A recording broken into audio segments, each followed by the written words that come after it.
Hello guys, WhatsApp, কি অবস্থা সবার? কেমন আছো সবাই? আশা করি সকল ভালো আছো। আমি মাহিন তোমাদের সাথে আছি ফ্রম বাংলাদেশ, এবং আজকে আমরা কথা বলবো ডেথ নোট নিয়ে।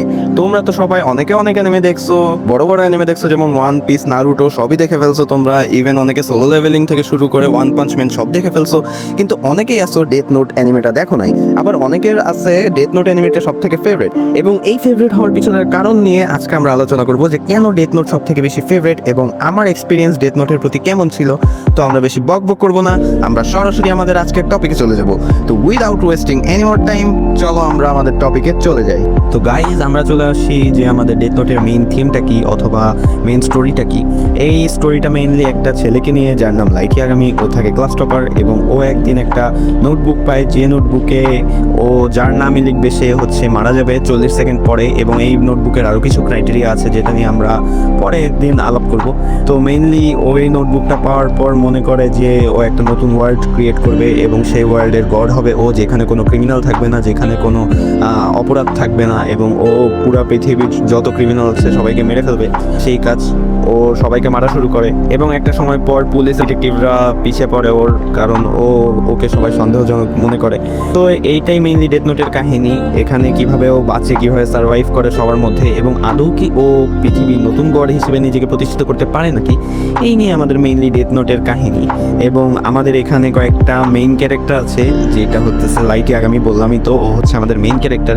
কিন্তু আমাদের কিছু সাইড ক্যারেক্টার আছে যেগুলো অস্থির লেভেলের ভাই, তোমরা বিশ্বাস করবা না, আমাদের সাইড ক্যারেক্টারগুলো মেইন ক্যারেক্টারের চেয়ে বেশি ডিমান্ড ক্রিয়েট করে। আমাদের সাইড ক্যারেক্টারের মধ্যে আছে নিয়ার একজন, এবং the legend of the legend এল। তো গাইজ, আমি এটা নিয়ে বেশি কথা বলবো না, তোমরা নিজেরা অ্যানিমেটা দেখার সময় দেখে নিও এবং অ্যানালাইসিস করো যে কে বেশি ভালো, এল নাকি লাইট ইয়াগামি, কে জিতবে। এল একটা ডিটেকটিভ ছিল। আচ্ছা ঠিক আছে, আর বেশি স্পয়লার না দেই, আমরা চলে যাই আমাদের নেক্সট টপিকে। গাইজ, জীবনে তো অনেক অ্যানিমেই দেখছো তোমরা, কিন্তু আমি হলফ করে বলতে পারি যে তোমরা যে অ্যানিমেগুলো দেখছো তার মধ্যে 99% অ্যানিমে শুধুমাত্র ফাইটিং বেসড, অর্থাৎ ফাইটিং সিনস ছাড়া অ্যানিমেতে সেরকম স্পেশাল কিছু থাকে না। কিন্তু আমাদের ডেথ নোট যে অ্যানিমেটা, এটা হইতেছে তোমাদের একটা মাইন্ড গেম এক্সপিরিয়েন্স দেবে, যেটা হইতেছে তোমাদের ব্রেনে আগুন ধরাই দেওয়ার মতো একটা অ্যানিমে। ঠিক আছে, এখানে কোনো যুদ্ধ না, এখানে হইতেছে বুদ্ধির যুদ্ধ, এবং তুমি একটা জার্নি ফেস করতে যাইতেছো যেখানে সম্পূর্ণ যুদ্ধটা হইতেছে একটা বুদ্ধি দিয়ে। তোমার প্রত্যেকটা মুহূর্তে মনে হবে যে এটা একটা চেস গেম চলতেছে, এবং প্রত্যেকটা মুহূর্তে টান টান উত্তেজনার সাথে এক একটা এপিসোড শেষ হয়। ঠিক আছে, তো এখানে হইতেছে মেইনলি দুইজন মানুষের মধ্যে কম্পিটিশনটা কাজ করে যে কে জিতবে। একটা হইতেছে এল, একটা হইতেছে আমাদের লাইট ইয়াগামি, মানে মেইন ক্যারেক্টার। এল হইতেছে আমাদের ডিটেকটিভ। তো এখানে মেইনলি দুইজনই জিনিয়াস, এবং একজন আর একজনের উপর দিয়ে চলার ট্রাই করে। তো এখানে তোমাদের মাইন্ড গেম দিয়ে তোমাদের নিজের প্রতি নিজেকে প্রশ্ন করাবে আসলে কে ঠিক বা কে ভুল। তুমি যাকে হিরো ভাবতেছো সে কি আসলে হিরো নাকি সে আসলে ভিলেন। এখানে তুমি তোমার বিবেককে প্রশ্ন করবা, তুমি তোমার নৈতিকতা, যুক্তি আর আত্মবিশ্বাস সব কিছুকেই চ্যালেঞ্জ করতে থাকবা প্রতিনিয়ত। এবং বিশ্বাস করো ভাই, একবার যদি তুমি এই অ্যানিমেটা শুরু করো তাহলে তুমি থামতে পারবা না। তোমার প্রত্যেকটা এপিসোড শেষে মনে হবে যে ভাই এটা কেন শেষ হইতেছে, আমাদের এই জার্নিটা আরো বেশি দরকার ছিল। এটা ভাই শুধু একটা অ্যানিমে না, এটা একটা বড় একটা এক্সপিরিয়েন্স। এবং তুমি এই অ্যানিমেটা দেখা শুরু করলে তোমার ব্রেন অন্যভাবে চলা শুরু করবে, তুমি সাধারণ মানুষের মতো চিন্তা করতে পারবা না, এটা তোমাকে মাইনে নিতে হবে। ঠিক আছে, তো তুমি যদি একটা মাস্টারপিস অ্যানিমে দেখতে চাও, আমি বলবো death note is the best choice. তো ভাই কেন দেরি করতেছো, it will blow your mind. তো দেখা শুরু করে দাও ডেথ নোট। তো গাইস, এতক্ষণে নিশ্চয়ই তোমরা বুঝতে পারছো যে ডেথ নোটকে কেন মানুষ প্রথম অ্যানিমে হিসেবে দেখতে চায়, এবং কেন মানুষের এত ফেভারিট একটা অ্যানিমে ডেথ নোট। কিন্তু ডেথ নোটে যেরকম ভালো সাইডগুলো আছে বা ভালো কিছু তুলে ধরছি, আমার মনে হয়েছে যে তোমাদের সামনে ডেথ নোটের খারাপ কিছু বা ডার্ক সাইডগুলো তুলে ধরা উচিত। তো এই জন্য আমি এই পার্টটাতে বলবো ডেথ নোটের কিছু ডার্ক সাইড, অথবা আমাদের রিয়েল পৃথিবীতে ডেথ নোট কি পরিমাণ ইফেক্ট ফেলছে এই বিষয়ে। তো গাইজ, আমাদের প্রথম কাহিনী শুরু হয় ইউএসএতে। কয়েকটা school student death note style notebook বানায় ক্লাসমেটের নাম লিখে রাখতেছিল। তো পুলিশ এটাকে থ্রেড হিসেবে দেখছে, এবং কিছু ক্ষেত্রে সাসপেনশনও হয়েছে। তো গাইজ, এটা তো নর্মাল। দেখো, আমি তোমাদেরকে যে ইনফোটা পাইছি এটা স্ক্রিনে দিয়ে দিতেছি, তোমরা চাইলে এটা পড়তে পারো এবং এটা নিয়ে গুগল সার্চ দিতে পারো। তো গাইজ, আমরা বেশি কথা বলবো না, আমরা নেক্সট পার্টে চলে যাই। আমাদের চায়নায় হইতেছে নেক্সট কাহিনীটা হয়েছে।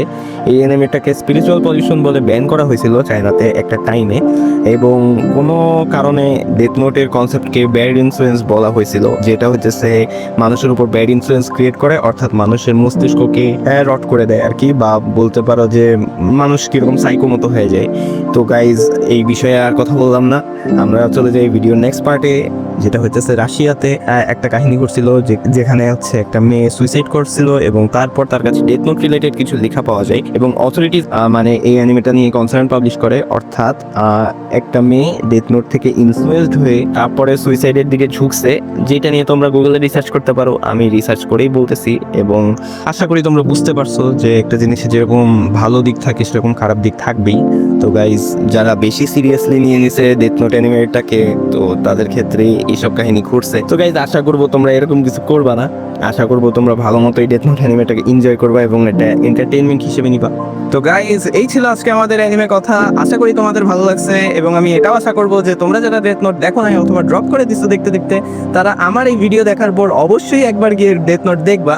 আর তোমরা যারা ডেথ নোট দেখে ফেলছো বা ডেথ নোটের অনেক বড় ফ্যান আছো, তারা অবশ্যই আমার ভিডিওটা এনজয় করছো। আর একটা কথা আছে তোমাদের জন্য, তোমাদের যদি আমার ভিডিওগুলো ভালো লেগে থাকে তাহলে তোমরা কমেন্ট সেকশনে আরো কিছু আমাকে রিকমেন্ড করতে পারো যে কি নিয়ে ভিডিও বানানো যায়, আমি সেটা নিয়ে ভিডিও বানানোর ট্রাই করব। এবং আমার ভিডিওগুলো আসবে পার উইকে একটা।